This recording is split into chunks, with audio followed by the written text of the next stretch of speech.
亚兰刚有说啊，说我们没有特权啊，我们是的确没有特权。对啊，我们也没有所谓的特权哦，绝对是你本来不属于你的嘛。比如说，我是运用关系，我去找各种管道、各种关系，去找疫苗来，我就是要打，这个叫特权。我们不是，我们是接到电话通知我们去打。而且坦白说，我们接到电话的当下，我们吓到，我们有吓到。所以我们想说，啊，可以打疫苗了吗？那因为昌明在肝病防治基金会已经20年，已经有很大的20多年，很多的跟肝病防治基金会有很多的默契，所以我们不会去怀疑说，哎，到底能不能打或什么？因为是一定可以打，所以才打电话给我们，所以我们才去，所以。没有其他的，那小孩没有打，因为小孩本来就不是志工，对，所以没有什么特权这件事情，对啊，所以没有啦，这件事情我只有替小孩感到委屈啦，我们不委屈，因为我们大人面对事情，我们就是面对嘛，哈。那如果当时我们既然自己没有想得很清楚，对，那就是我们要面对的，对啊。但是不关小孩的事啊，因为小孩本来就是没有打疫苗，未满18岁也不能打 AZ 的啊，对啊，对不对？那有人就会到他们的 IG 去酸他们啊，对啊，就是扯到孩子，我是觉得不要扯到我们的小孩了，因为想说开直播开下去，一定有人要来骂我们了，然后果不其然是有嘛，那我们也是接受嘛，没关系啦，也是接受啦，对啊，对啊，但是那个就是，哎，你知道吗？就是。这个该怎么讲呢？就是没关系啦，我觉得，我们就做我们对的事情就好了，其他的我们就都不要再多说了。对啊，我们就做我们自己该做的事。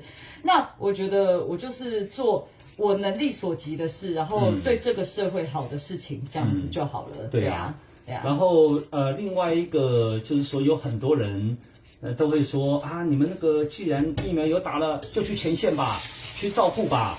好，那。请见谅，请见谅，因为我们不能去前线，因为会造成医护人员的负担。我们没有医疗照护证，我们没有办法做这一些。那也请见谅。我相信做善事、做公益，绝对不是只有一个方法。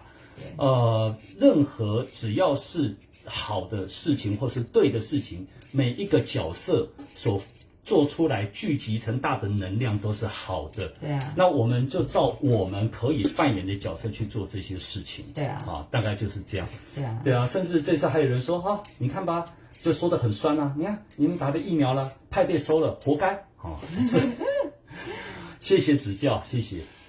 其实有很多事情我们没有很清楚的讲，就是没有办法很仔细的讲清楚。先生提醒你，边讲不要削到手哦。不会啦，不会。对啊，我有在看。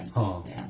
好，你要说什么？没有，我说很多事情我们没有办法讲得非常非常的清楚，所以可能外界都会比较有不一样的声音。